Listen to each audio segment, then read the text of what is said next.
ఐదేళ్లలోపు చిన్నారులకు pulse polio చుక్కలు తప్పనిసరిగా వేయించాలని ఎమ్మెల్యే మాల్కొండయ్య అన్నారు. ఈ సందర్భంగా బాపట్ల జిల్లా చీరాల ఏరియా హాస్పిటల్లో పల్స్ పోలియో కార్యక్రమాన్ని ఎమ్మెల్యే కొండయ్య ప్రారంభించారు. చిన్నారులకు పోలియో చుక్కలు వేయించి పోలియోను పూర్తి స్థాయిలో నిర్మూలించాలని ఆయన పిలుపునిచ్చారు.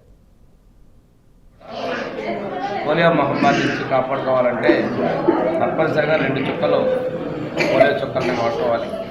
మొదటి రోజు బూత్ దగ్గర తీసుకుంటున్నారు. రేపు ఎల్లుండి హౌస్ విజిట్ చేసి మిగిలిన వాళ్ళందరికీ పోలియో డ్రాప్స్ వేయడం జరుగుతుంది.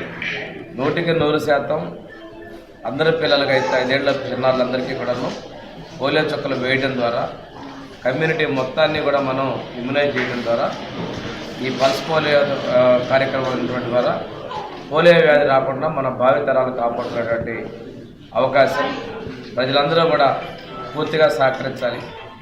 వీలైనంత వరకు ఇవాళే పిల్లలు తీసుకొచ్చి పోలియో చుక్కలు వేయించాలి.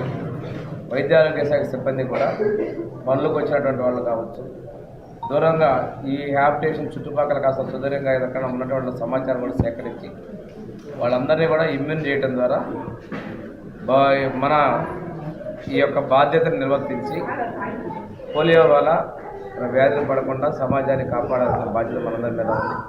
సమాజంలో మనం చాలామందిని చూస్తున్నాం అంగవైకల్యం